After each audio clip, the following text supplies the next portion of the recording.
భగవాన్ శ్రీ సత్యశిరిడి సాయిబాబా మందిరంలో ఫిబ్రవరి 3వ తేదీన మందిరం 20వ వార్షికోత్సవం జరుగుతోందని మందిరం చైర్మన్ పాతూరి నాగభూషణం తెలిపారు. ఈ సందర్భంగా మందిరం కళ్యాణ మండపంలో వార్షికోత్సవ పోస్టర్ను ఆవిష్కరించారు.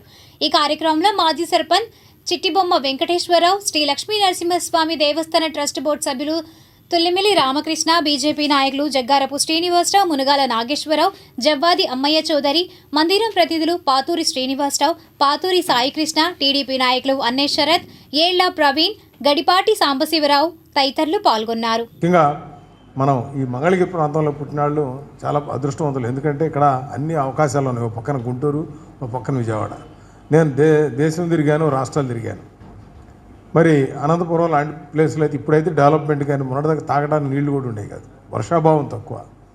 మరి అటువంటి ఈ గ్రామంలో పుట్టి ఈ గ్రామంలో ఒక సాయిబాబా టెంపుల్ గత 20 సంవత్సరాల నుంచి చేస్తున్నామంటే గ్రామస్తులు, ఎంతోమంది ఎన్ఆర్ఐలు, వేరే దేశాల్లో వేరే రాష్ట్రాల్లో ఉన్నటువంటి అందరూ సహకారంతోనే రేపు ఫిబ్రవరి 3న మన వార్షికోత్సవం జరుగుతూ ఉంది.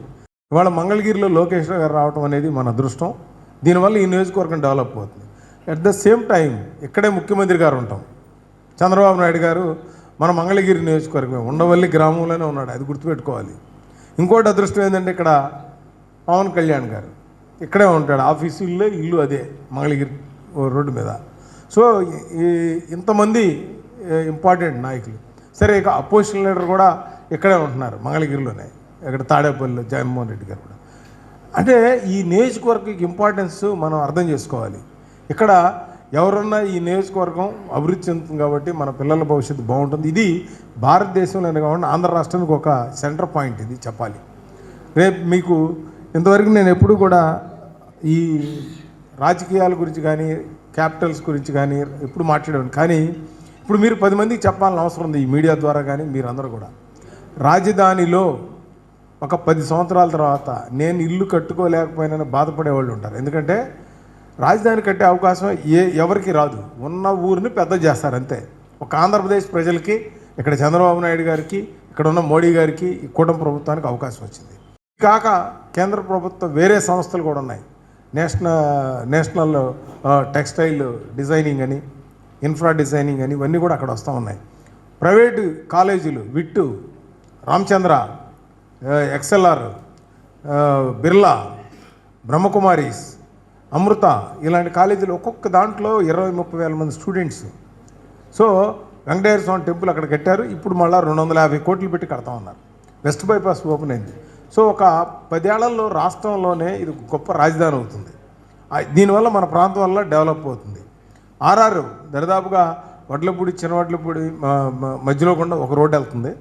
ఇంకోటి వేజోళ్ళ దగ్గర ఆర్ఆర్ అవుటర్ రింగ్ రోడ్ ఒకటి వెళ్తుంది. మళ్ళా విజయవాడకి మచిలీపట్నం మీదుగా, అంటే మనం ఇటు విజయవాడ మన వడ్లపూడి పక్క నుంచి హైదరాబాద్ నుంచి వచ్చే గ్రీన్ ఫీల్డ్ హైవే ఇటు కూడా వెళ్తుంది. అది 210 కిలోమీటర్లు. ఆంధ్రప్రదేశ్లో 180 కిలోమీటర్లు, అక్కడ 70 కిలోమీటర్లు మొత్తం. మొదటేమో అమరావతి వరకు ఉన్నారు, ఇప్పుడు మచిలీపట్నం పోర్ట్ వరకు తీసుకెళ్తా ఉన్నారు.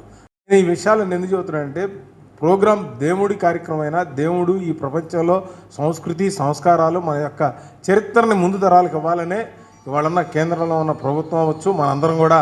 ఒకప్పుడు చక్కగా ఊళ్ళో సాయంత్రం అయితే గోళీలు ఆడుకునేవాళ్ళు, మళ్ళా లేకపోతే పొలం వెళ్ళి ఈతకాయలు, తాటి చెట్లు ఎక్కడం, చేదం చెట్లు ఎక్కడం, కల్చర్ అంతా పోయింది. వాళ్ళ పొద్దున్న లెగిస్తే మనకు ఒకటే ఫోను, ఎవడన్నా చూడండి, ఏ నలుగురైనా సెల్ ఫోను భార్యను వదిలేస్తాడు కానీ